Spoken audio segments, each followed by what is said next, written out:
सभी को मेरा नमस्कार। आज बात करेंगे मूंग की फसल के लिए आप एक बेहतरीन प्री इमरजेंस हर्बिसाइड के बारे में। यानी कि अगर मूंग की फसल में अगर आप घास फूस कंट्रोल कर लेते हैं तो आप कई हद तक उसका उत्पादन सही तरीके से ले सकते हैं और उसमें होने वाला जो खर्चा है वो भी कम कर सकते हैं। जैसे कि मूंग की फसल में अगर घास फूस कंट्रोल नहीं हुई तो 40 से 50% तक पैदावार ख़राब हो सकती है।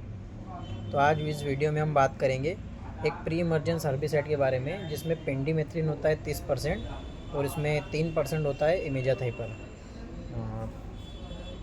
और इसके बारे में बात करेंगे हम कि ये कब आपको इसका इस्तेमाल करना है और कौन सी गलती इसमें बिल्कुल नहीं करनी है जिससे कि आपका किसी भी प्रकार का कोई नुकसान ना हो।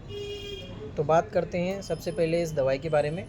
तो ये पेंडीमेथ्रिन प्लस इमेजाथाइपर एक प्री मिक्स हर्बिसाइड होता है, यानी कि दोनों एक ही दवाई में मिक्स होते हैं और इसको आप डायरेक्ट खेत में इस्तेमाल करके इसका फ़ायदा ले सकते हैं। और इसका काम होता है कि जो ग्रासेस होती हैं, यानी कि जो सकरी पत्ती की घास होती है उसके लिए, चौड़ी पत्ती के घास के लिए और कुछ सेजेस के साथ, यानी ये तीनों चारों जितनी भी प्रकार की जो वीड होती है उसको कंट्रोल करता है।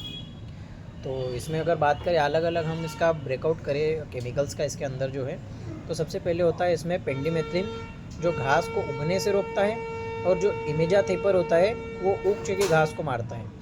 अगर बात करें इन दोनों को मिक्स करने की क्या ज़रूरत पड़ी, तो आप जैसे देखेंगे कि जो मूंग की फसल होती है, जैसे कि अभी जो फरवरी में मूंग की फसल लगने वाली है अपना चने कटने के बाद या गेहूं कटने के बाद, तो वहाँ पर क्या होता है कि किसान को जल्दी होती है कि आज जैसे कि उसने चने कटे या चने निकाल लिए खेत से, और या फिर गेहूं को उसने हार्वेस्टिंग कर ली, उसके बाद ज़्यादा टाइम नहीं होता है उसको मूंग बोने के लिए। और उस टाइम पे क्या होता है, अगर आपने जो पिछली फसल है उसकी कुछ जो वीड है या घास है उसके अंदर कुछ छूट गई है, तो वो अगली फसल में आप उसका नुकसान हो सकता है, वो ज़्यादा बढ़ सकती है पैदावार, इससे अगली वाली फसल की कम हो सकती है।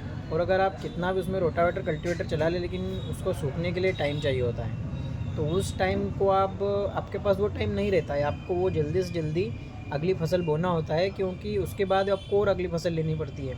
और मूंग की फसल ज़्यादातर आपको फरवरी, मार्च, अप्रैल, ये 3 महीने के अंदर आपको पूरा लगाने से लेकर हार्वेस्ट करने तक का टाइम आपके पास 3 महीने का ही होता है।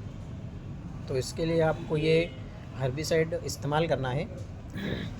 इसका मूंग में सही टाइम मैं बता देता हूँ कब रहता है। इसमें आपको सबसे ज़्यादा बड़ी गलती जो होती है वो टाइम को लेके ही होती है। कई बार कन्फ्यूज़न रहता है कि इसको इस्तेमाल कब करें। इसमें इमेजाथाइपर भी है तो ये ज़मीन को नुकसान तो नहीं करेगा, या इसमें पेंडीमेथ्रिन है तो अगर मूंग जो है वो जर्मिनेट हो जाए उसके बाद तो नहीं इसका कुछ साइड इफ़ेक्ट आएगा।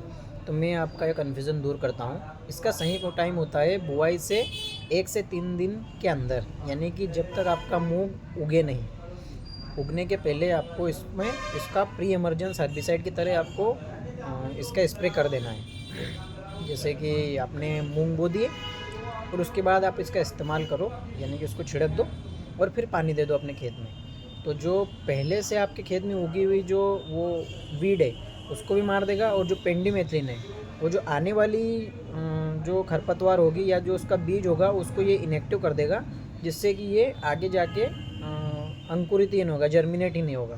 तो आपका इसका बहुत बढ़िया फ़ायदा मिलेगा।